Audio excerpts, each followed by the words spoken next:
let you know that the zombie archetypes that I've been teaching originate with one of my Lehigh students. And there's just a cute life story of mine for Leah. One of my students told me that he wasn't interested in any of the paradigms that I was teaching. And I said, well, what are you interested in?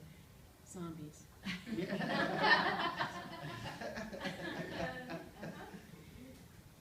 The title of my paper, Zombie Archetypes Enliven Creative Nonfiction Writers and Poets. Ian McKellen, Gandalf the White, quote, "He was strong in life, his spirit will find its way," end quote. My thesis, Zombie Archetypes of the Masculine and Feminine Reverse Roles and Create Death as a Paradigm for Healing from the Pain of Life on Earth. Archetypes are personified symbols of various human qualities. I believe that the zombie is the shadow archetype, which is rebellious and out of harmony with the laws of nature. My initial use of the zombie archetype as a teaching device started in 2011 when I created a presentation segment of my English 2 literature and composition class related to the concepts in pop culture based on the archetype. Upon the creation of the zombie archetype, the writer creates a new reflection of the present reality. By telescoping into the creation of the zombie myth, the writer experiences healing. Juxtaposition of current zombie archetypical characters and creative nonfiction projects and poetry writing workshops inspire 21st century writers. The concept of archetype is an indispensable tool for understanding the purpose and function of characters in a story. Zombie archetypes of the masculine and feminine enliven creative nonfiction writers and poets. As a writer and teacher of writing, I involve my students in the creative process with the use of zombie themes. By engaging a pop culture meme, I propose that zombie acts as a meme model, changing the paradigm of the writing class to include students as doers, thinkers, publishers, editors, and concept mappers.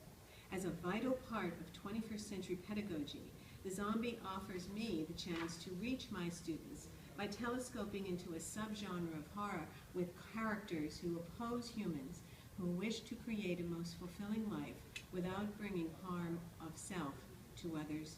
The writer's mind grasps the archetype as a mythical figure separate from reality. So, the zombie archetype is a meme that holds the power for the time during the plot to restructure and re-envision death. The zombie is rebellious and out of harmony.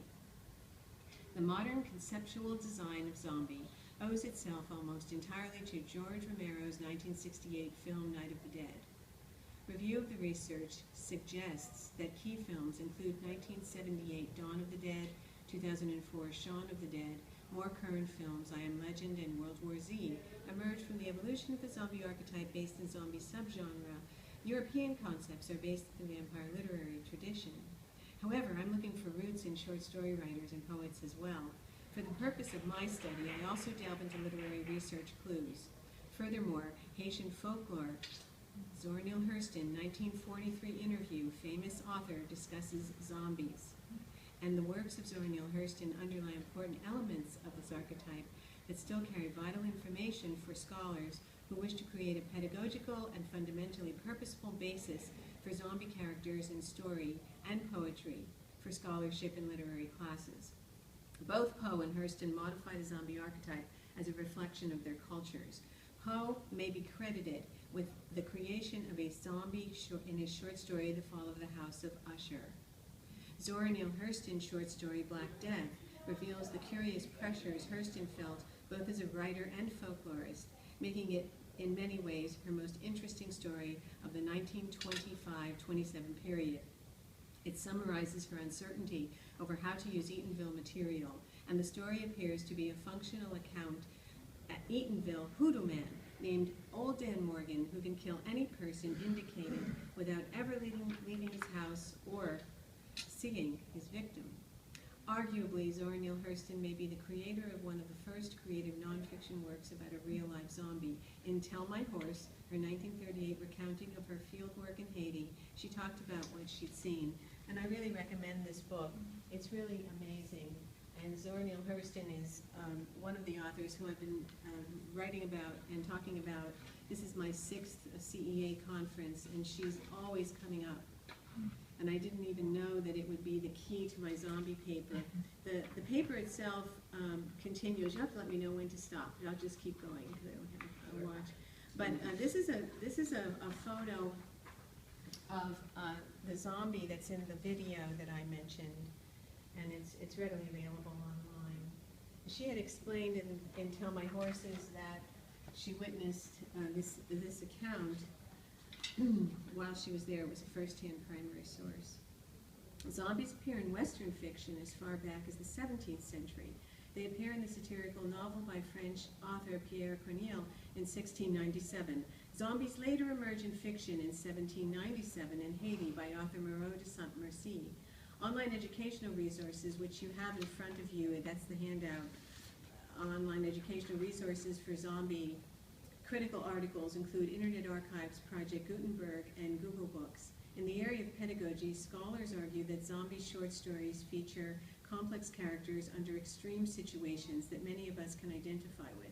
Students could analyze the various features of the comic graphic novel genre or engage in character analysis. Consider using zombie-based materials as scaffolding for more complex texts. And of course, The Walking Dead zombie apocalyptic series acts as a catalyst for learning.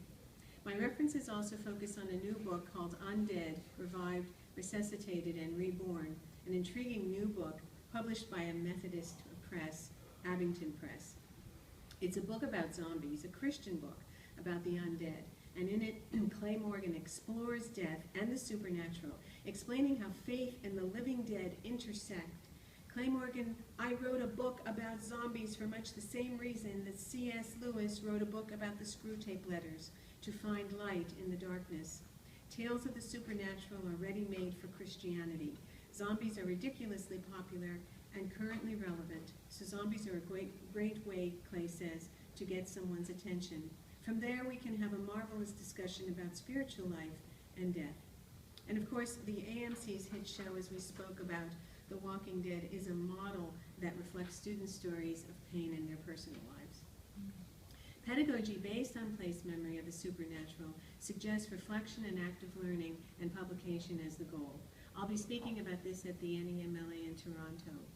The publication of ebooks is primarily my focus and one of my wishes that students would be able to be published within the undergraduate years.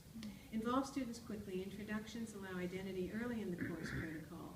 Publishing as a goal creates student writers who are going to value class and the requirements. So what I did in this particular cycle in my teaching, I created a novelette, and it's published as an ebook, and I'm going to be teaching how to do that. It seems to me that in the undergraduate level we have such a paradigm that we're not allowed to do that. So I probably won't be able to say, press the button, publish, yet. But the idea reflects, of course, Tolkien's writing of The Hobbit when he was an undergraduate. How does the zombie archetype relate to the current cultural milieu? How can students research, write group essays, or develop masculine or feminine archetypes with creative freedom? How can a dialectical journal enhance the class? Write with the writers whom we teach. I gain insight into writing by writing and teaching this theory. Imaginative literature utilizes a reflection of reality. Writers and poets, we act as visionaries who compress emotions into words. Mythical in theme, the zombie archetype offers us visions beyond the human realm, and these archetypes also reverse roles and create death. To use the meme to represent ourselves, we are a grieving culture. We are a spiritual culture. We are not alone. We can write based on past cultural milieu. We can reconstruct 9/11. Through student-directed pedagogical models, my class fuses into a learning community. I reflect. I have something called the zombie meme framework that I'm working on. In this particular paradigm, what we're doing is taking a set of 12 steps for teaching. And we're studying the zombie meme, summarizing the themes, creative nonfiction journals, poetry journals, deconstructing literary works. We use fine art, Goya, for example, mindfulness journaling in natural settings, pre-writing blogs, imagination training, drafting, editing, and then polishing and presenting. and I did bring a copy of The Undead. Clay Morgan is a writer who actually is just doing what we're doing, using creative communication. But in his book, he's actually stating that the New Testament alone records 7 separate incidents of dead people returning to life through the power of God. And now's the chance to get familiar with the undead. And I really recommend this book if you're biblical, which I am, a Christian and Judeo scholar. So when I found that book, I said, okay, I'm going to be okay writing about that topic because it's the Methodist and it's Jesus is there and I'm good, because it was really freaking me out. You know, between this one and that one, I was okay. I said, well, I'm not sure about that, but okay.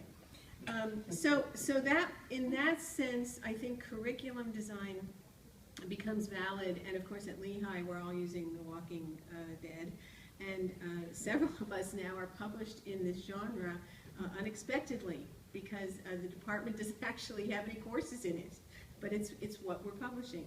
The value of any experience derives from the reflection. My own mythic adventure into the world of zombie archetype includes the creation of my own male and female zombie archetypes based on a weird but interesting experience. I emphasize the importance of creative writing by sparking the internal mechanism of imagination, and so I read stories to my students, and I continue to write.